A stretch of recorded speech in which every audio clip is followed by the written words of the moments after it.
berbagai macam agama dan kepercayaan, seperti dinamisme, animisme, Hindu, Buddha. Keempat kepercayaan ini sangat kuat dipeluk oleh masyarakat. Ketika para saudagar Islam dari berbagai penjuru dunia datang ke Indonesia dengan maksud untuk berdagang, secara tidak sengaja Islam diperkenalkan kepada penduduk pribumi. Agama Islam mulai masuk ke Nusantara jauh sebelum abad ke-13 Masehi. Para pakar sejarah memiliki pendapat yang berbeda tentang awal masuknya Islam ke Indonesia. Mereka memiliki alasan yang berbeda-beda pula. Adapun pendapat tersebut sebagai berikut. Pendapat-pendapatnya yang pertama itu teori Arab pada abad ke-7 Masehi, yang kedua teori Persia pada abad ke-11 Masehi, yang ketiga teori Gujarat pada abad ke-13 Masehi, dan yang terakhir itu teori Cina pada abad ke-13 Masehi. Teori Arab pada abad ke-7 Masehi. Teori Arab ini maksudnya agama dan ajaran Islam ke Indonesia dapat kita temukan dalam berbagai bentuk kajian penelitian serta teori. Salah satunya adalah teori Arab atau Mekah, yang merupakan teori Islam yang membahas mengenai agama Islam yang maksudnya Indonesia secara langsung dari Arab atau Mekah pada masa kekhalifahan. Adanya teori ini juga didukung oleh beberapa kajian tokoh agama lainnya seperti J.C. Van Leeuwen hingga Buya Hamka maupun Abdul Malik Karim Amrullah. Menurut Buya Hamka, pada bukunya yang memiliki judul Sejarah Umat Islam yang diterbitkan pada tahun 1997, dijelaskan bagaimana banyak bukti masuknya agama serta ajaran Islam di Indonesia. Yang pertama, menurut Buya Hamka, pada bukunya yang memiliki judul Sejarah Umat Islam yang diterbitkan pada tahun 1997, dijelaskan bagaimana banyak bukti masuknya agama serta ajaran Islam ke Indonesia. Bukti yang dimaksud sendiri oleh Buya Hamka adalah naskah kuno Cina yang menyebutkan berbagai sekelompok bangsa Arab yang menetap di pesisir barat Pulau Sumatera, tepatnya pada tahun 625 Masehi. Selain itu, di kawasan di mana pada saat itu masih merupakan daerah kekuasaan Kerajaan Sriwijaya, ditemukan pula batu nisan yang bertuliskan nama Syekh Rukunuddin yang meninggal dunia pada tahun 672 Masehi. Yang kedua, dari Hari W. Hazar dalam Atlas of Islamic History tahun 1954, diterangkan bahwa kaum muslim masuk ke Indonesia pada abad ke-7 Masehi yang dilakukan oleh para pedagang muslim yang selalu singgah di Sumatera dalam perjalanannya ke Tionghoa. Yang ketiga, dari Gerini dalam Udar India and Indo-Malay Archipelago. Di dalamnya menjelaskan bahwa kaum muslim sudah ada di kawasan India, Indonesia, dan Malaya antara tahun 606 sampai 699 Masehi.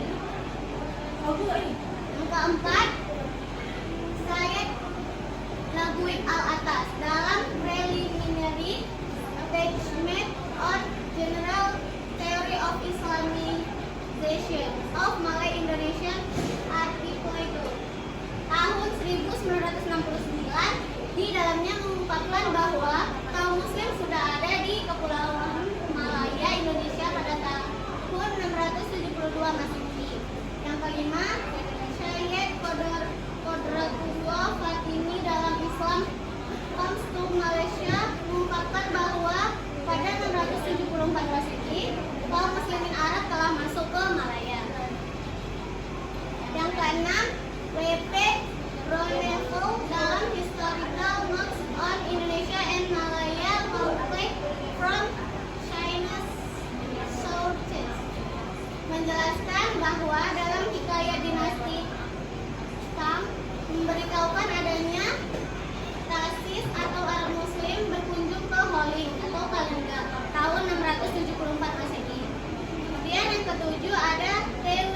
Arnold dalam buku The Preaching of Islam, A History of the Propagation of the Muslim Faith menjelaskan bahwa Islam datang dari Arab ke Indonesia pada 1 Hijriah abad ke-7 Masehi. Kemudian ini ada bukti-bukti masuknya Islam ke Indonesia. Yang pertama ada Kerajaan Samudra Pasai, yang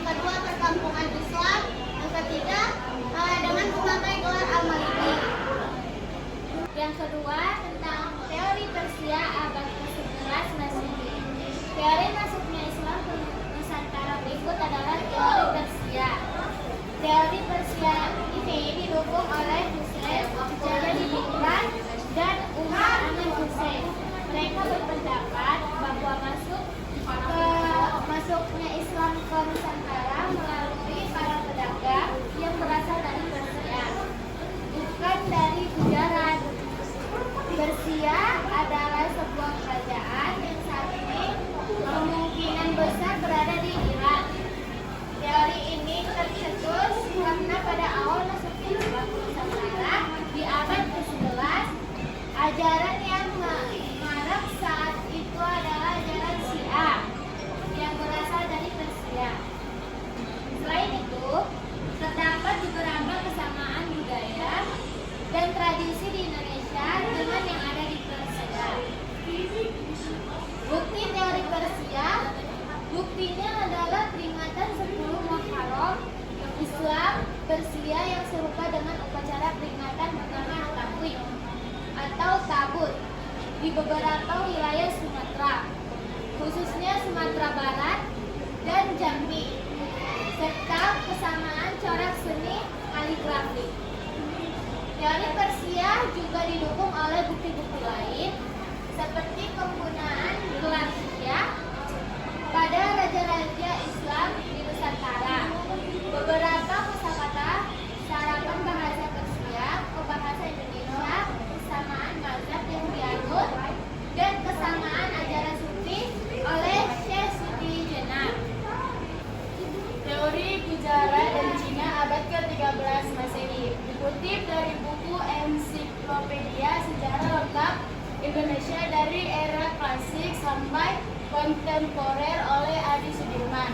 Teori Gujarat mengungkapkan bahwa Islam yang masuk ke Indonesia berasal dari Gujarat sejak abad ke-7 Hijriah atau abad ke-13 Masehi. Gujarat sendiri merupakan suatu daerah yang terletak di India Barat yang berdampingan dengan Laut Arab. Agama Islam ini dibawa oleh para pedagang Gujarat yang melakukan aktivitas datang ke Nusantara. Hal ini didukung oleh fakta bahwa banyak pedagang Gujarat yang masuk ke Indonesia melalui Selat Malaka. Keberadaan mereka tentunya tak lepas dengan interaksi dengan masyarakat sekitar, sehingga kemudian muncul kerajaan Islam pertama di Nusantara, yakni Samudra Kasai. Tokoh-tokoh pendapat teori Gujarat dan Cina. 1. J.P. Knapel, ilmuwan dari Universitas Leiden, ini mencetuskan teori Gujarat pada abad ke-19. Menurut dirinya, orang Gujarat telah tinggal di Malabar pada awal Hijriah, yakni sekitar abad ke-7 Masehi. Para pedagang Gujarat ini telah memeluk Islam, kemudian melakukan aktivitas dagang ke wilayah timur seperti Indonesia. 2. J.P. Mukweta. Pendapat dari J.P. Mukweta yang mengungkapkan bahwa Islam berasal dari Gujarat ini berdasarkan pada penemuan batu nisan Sultan Malik As-Saleh yang wafat pada 17 Zulhijjah atau 1297 Masehi di Pasai, Aceh.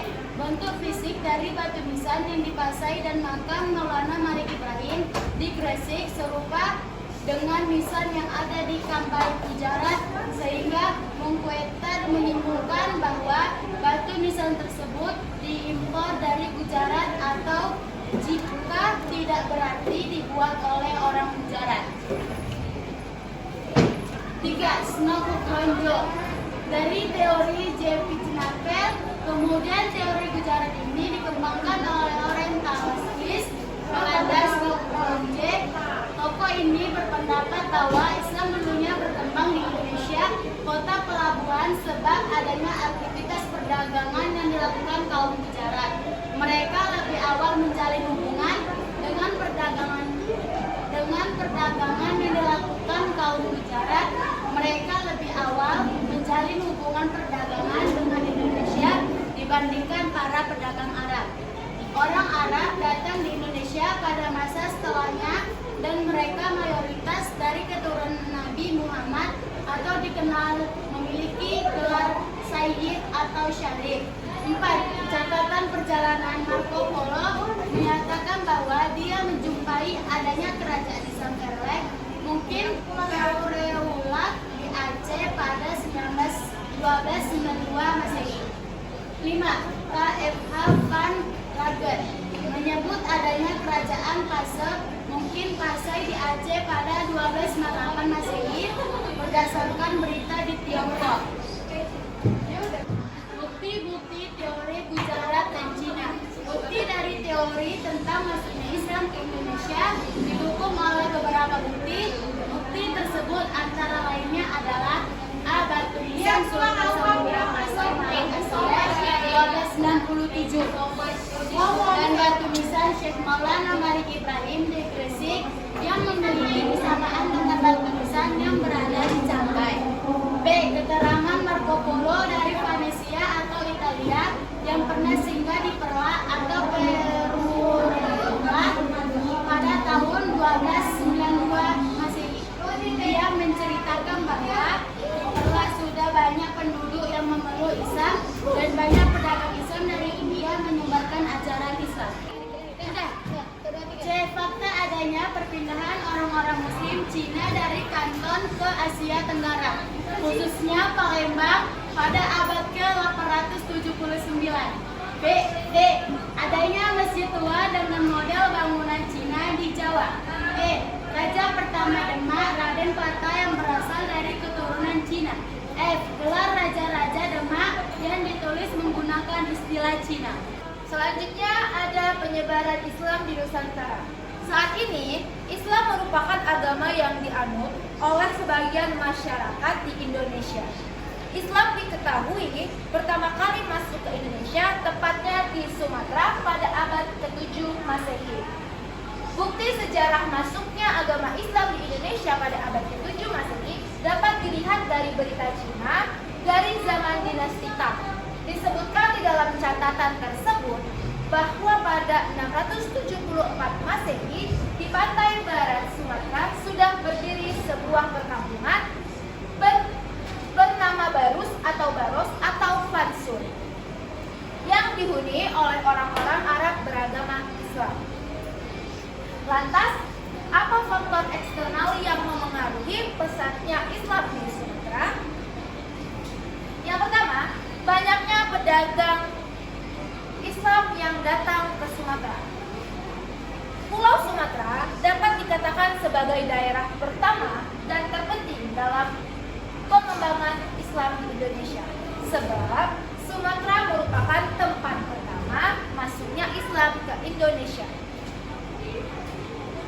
Alasan Islam dapat berkembang pesat di Sumatera karena letaknya yang strategis di Selat Malaka, sehingga banyak pedagang dari Arab, Persia, India, dan Cina datang ke sana dan menyebarkan agama Islam.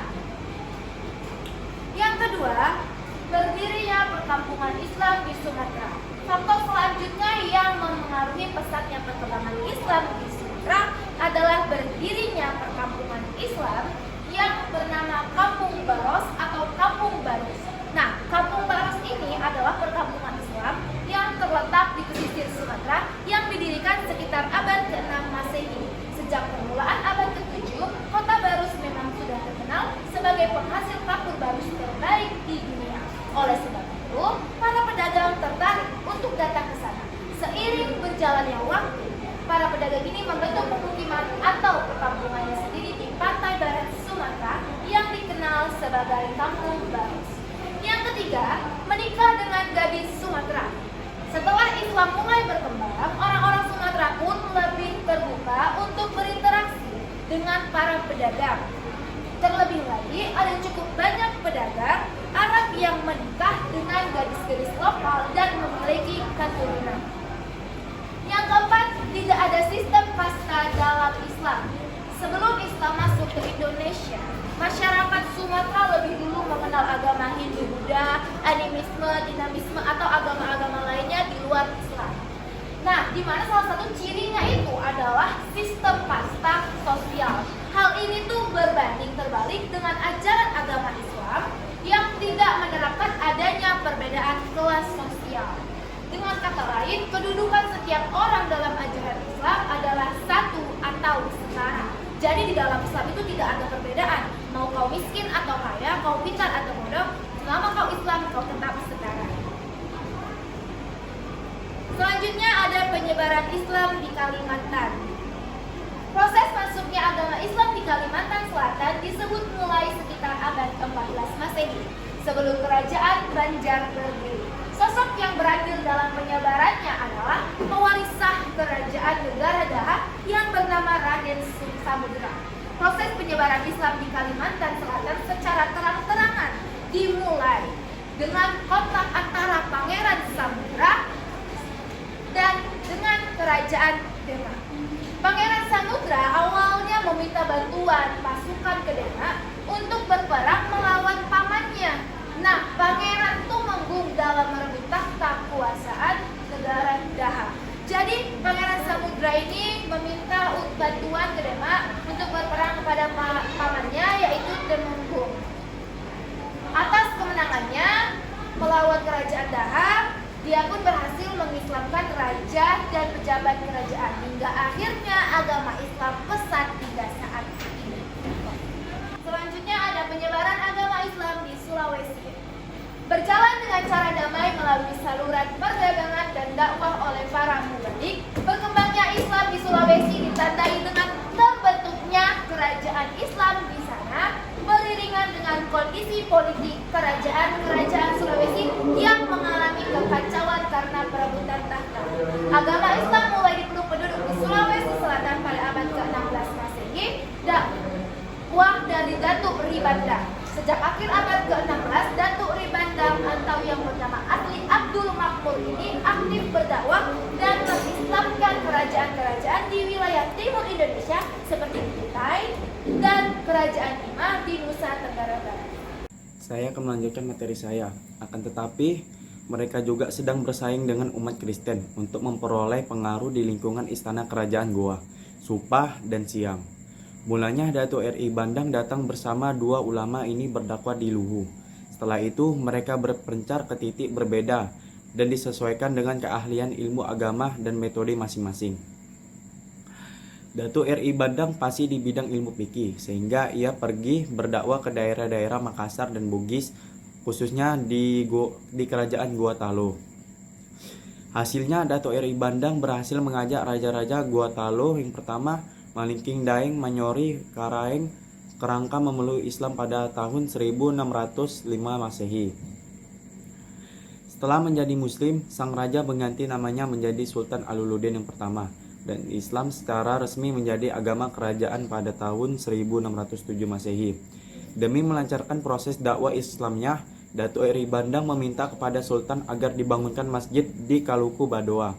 Setelah kerajaan Gorontalo memeluk Islam, sang Sultan mengirim perintah kepada raja-raja Sulawesi lainnya untuk menjadi muslim. Sejak saat itu, agama Islam terus berkembang di Sulawesi. Masuknya Islam ke Maluku. Sejarah awalnya Islam masuk ke Maluku dengan lukisan ilustrasi di Maluku.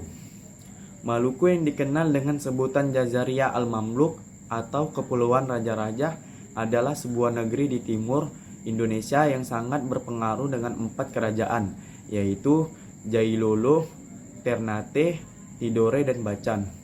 Islam masuk di Maluku melalui jalur perdagangan. Islam masuk di Maluku melalui jalur perdagangan di abad ke-15. Alasan kenapa masuk lewat jalur perdagangan? Karena pada awal abad ke-15, Maluku sohor sebagai kepulauan rempah-rempah yang menjadikan sasaran pada perdagangan asing untuk mendapatkan cengkeh dan buah pala.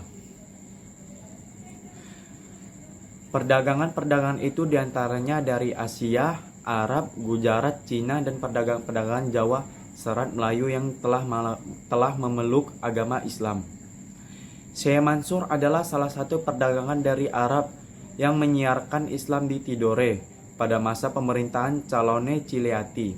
Sementara Datu Maulana Hussein adalah salah satu pedagang dari Jawa yang juga berpengaruh dalam penyebaran Islam di Ternate pada masa pemerintahan Kalano Mahrum. Sementara itu di Portugis menyebutkan bahwa Islam masuk di Maluku semenjak pelantikan Sultan Zainal Abidin di tahun 1486. Namun sumber lainnya menyebutkan sudah ada di Maluku sekitar 50 atau 60 tahun sebelum tahun 1486. Setelah Islam masuk di Maluku, pengaruh dan perkembangan Islam belum kuat, terutama di Ternate.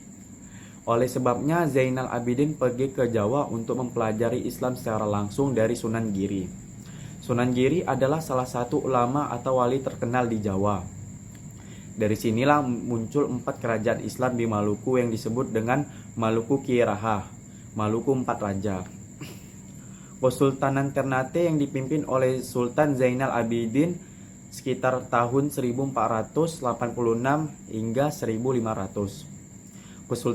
Kesultanan Tidore dipimpin oleh Sultan Mansur. Kesultanan Jailolo yang dipimpin oleh Sultan Sarajati. Kesultanan Bacan yang dipimpin oleh Sultan Kaical Buko. Penyebaran Islam di Maluku tanpa terkecuali tidak dapat dipisahkan dari kerja keras seseorang pedagang sekaligus mubalik asal Jawa bernama Datu Maulana Hussein. Ia tiba di Ternate pada tahun 1465. Hussein adalah seorang mubalik besar pada masanya. Ia memiliki pengetahuan agama Islam yang luas dan dalam, serta pakar tilawah dan kaligrafi Arab. Dikisahkan pada suatu hari Hussein dengan suara yang merdu dan keahlian membuat kaligrafi. Setiap ia mendendangkan lantunan ayat suci Al-Quran, membuat banyak orang berdatangan untuk mendengarkannya. Dengan demikian masyarakat perlahan-lahan menerima agama Islam. Adapun yang kelima yaitu masuknya Islam di Papua. Islam masuk ke Papua ada 4 pendapat. Yang pertama, Islam datang di Papua pada tahun 1360 Masehi disebarkan oleh mubalik dari Aceh yang bernama Abdul Ghaffar. Beliau berdakwah selama 14 tahun. Dari tahun 1360 hingga tahun 1374 di Rumbati dan sekitarnya. Pendapat ini berdasarkan sumber lisan putra bungsu Raja Rumbati ke-16 yang bernama Muhammad Siddiq Bau dan Raja Rumbati yang ke-17 yang bernama Ismail Somali Bau. Yang kedua, Islam masuk ke Papua pada abad ke-16 di Jazaria Onin atau Patimunin Fakfak oleh Syarif Mu'az Al-Qotan dari Arab. Hal ini dibuktikan adanya Masjid Tunas Gain yang dibangun sekitar tahun 1587 Masehi. Yang ketiga, Islam masuk ke Papua dari Bacan pada tahun 1606 Masehi. Sultan Bacan meluaskan kekuasaannya hingga semenanjung Onin Fakfak di barat laut Papua pada tahun 1606 Masehi. Melalui pengaruh sultan dan para pedagang muslim pendukung tempat mulai memeluk agama Islam tinggal di pesisir. Yang keempat, Islam di Papua berasal dari Maluku Utara pada tahun 1440 Masehi. Ketika Sultan Ibnu Mansur sebagai Sultan Tidore yang kelima memimpin ekspedisi di Papua. Setelah itu berdiri 4 kerajaan di Kepulauan Raja Ampat, yakni Salawati, Misol, Sailolof, Batantah, dan Weigeo. Adapun yang keenam, masuknya Islam di Bali. Sejak Majapahit runtuh, orang-orang Hindu yang tidak mau diperintahkan oleh Kesultanan Demak untuk mengasingkan diri ke Bali. Pulau Bali dijadikan sebagai pulau pelarian oleh para penganut agama Hindu, hingga akhir menjadikan Pulau Bali sebagai pulau yang memiliki penduduk 75% yang beragama Hindu. Akan tetapi, para dai yang berdakwah tidak pantang mundur. Mereka dengan lemah lembut menyebarkan agama Islam hingga sanggup menembus sebagian masyarakat Hindu dan banyak orang Bali yang memeluk agama Islam. Agama Islam dibawa pertama kali oleh para mubalik Bugis dan Makassar. Orang-orang Bali yang memeluk agama Islam sebagian besar adalah para pendatang atau orang-orang Bali yang asli yang tidak mau lagi menyebarkan Arka. Namun demikian, sangat sedikit orang-orang yang masuk Islam karena mereka sangat kuat menganut agamanya masing-masing. Masuknya Islam di Lombok, Sumbayah, dan Flores.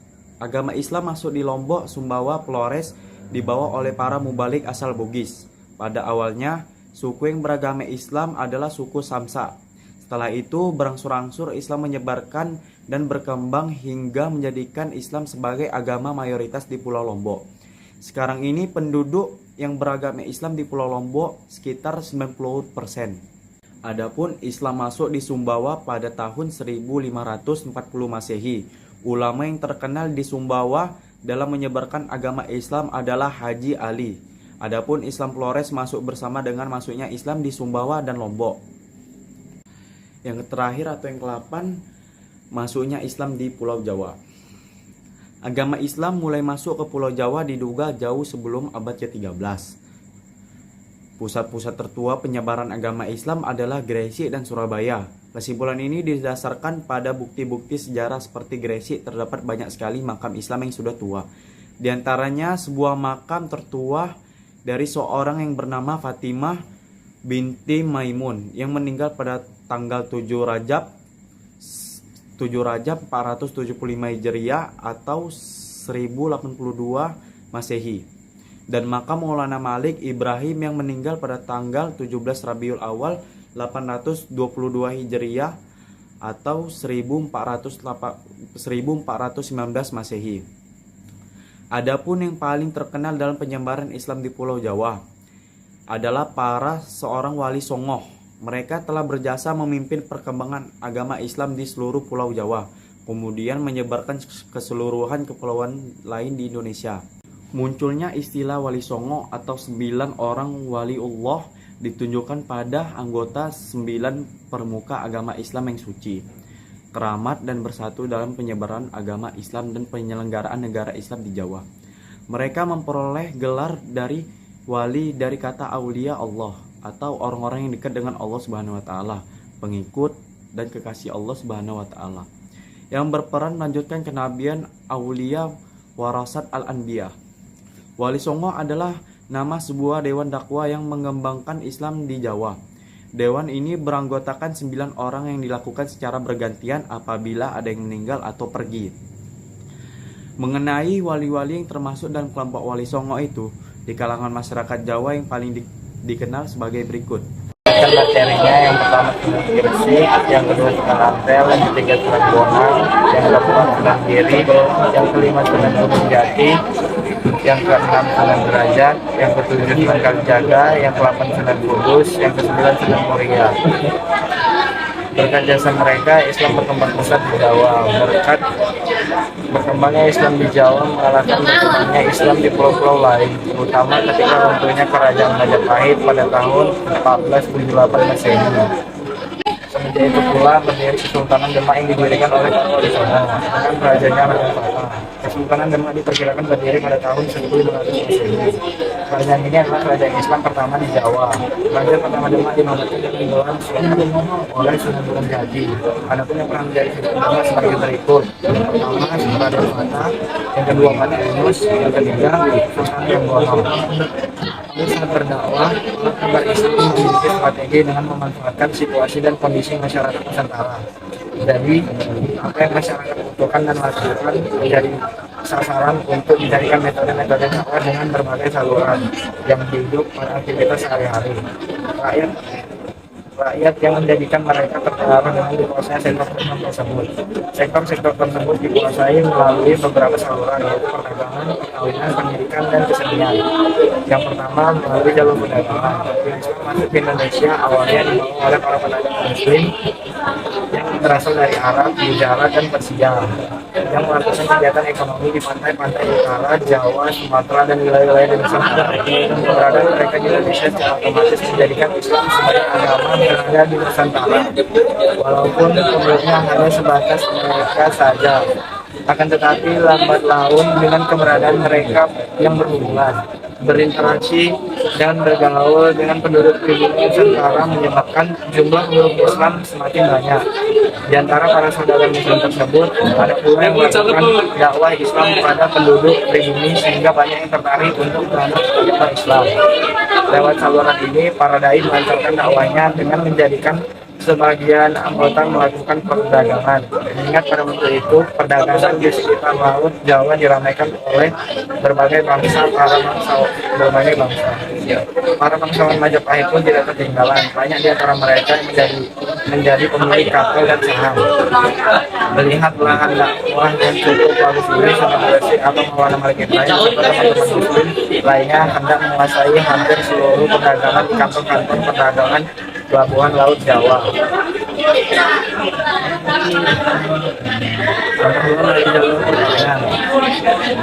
Perdagangan strategi menyebarnya Islam di wilayah Nusantara melalui jalur perdagangan. Hal yang demikian dilakukan oleh para saudagar muslim dan para dai yang menyampaikan Islam di Nusantara. Ketika mereka menikahi wanita pribumi, secara otomatis para istri pun masuk Islam, dan anak-anak yang dilahirkan dari pasangan itu pun beragama Islam. Dengan begitu jumlah penduduk Islam semakin banyak. Lebih hebat lagi, jangan wanita yang mereka nikahi adalah putri-putri raja dan bangsawan, sehingga rakyat pun tertarik untuk memeluk agama Islam. Saluran islamisasi melalui perkawinan lebih menguntungkan jika dilakukan antara pedagang, ulama, atau golongan lain dengan anak bupati, raja, atau bangsawan. Status sosial para bupati, raja, atau bangsawan akan mempercepat proses islamisasi.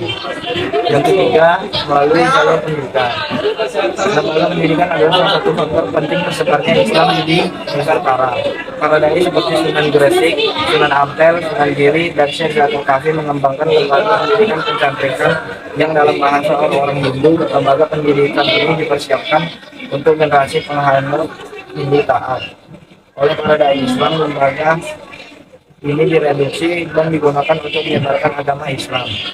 Nama pencantrikan berubah menjadi pesantren, santri atau murid berubah nama menjadi santri. Yang keempat, melalui jalur kesenian. Islamisasi lewat kesenian rakyat adalah strategi paling jitu yang dilakukan Wali Songo, seperti yang dilakukan oleh Sunan Kalijaga dengan pementasan wayang kulit yang menceritakan cerita rakyat dengan bumbu-bumbu kemasan Islam, atau gamelan bonang yang diciptakan Sunan Bonang dan lain-lain. B. Manfaat mempelajari sejarah perkembangan Islam di Indonesia. Dengan membaca dan mengetahui sejarah Islam di Indonesia, kita akan selalu melihat bahwa bangsa Indonesia adalah bangsa yang Islami. Artinya semua hukum dan moral bangsa ini harus berdasarkan nilai-nilai Islam, karena mayoritas penduduknya beragama Islam. Untuk itu, akhlak atau perilaku masyarakat Indonesia pun harus berakhlak dan berperilaku Islam. Salah satu akhlak yang sangat dibutuhkan dalam kehidupan sosial adalah peduli.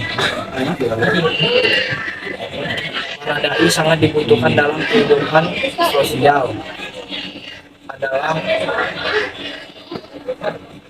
para dai yang pertama masuk ke Indonesia adalah para pedagang. Dalam mempraktikkan profesinya ini, para pedagang selalu memakai prinsip kepedulian yang jujur. Kepedulian yang jujur dalam berdagang membuat orang-orang merasa aman dan nyaman ketika melakukan transaksi. Oleh sebab itu, para pedagang yang tidak memiliki kepedulian sosial atau jujur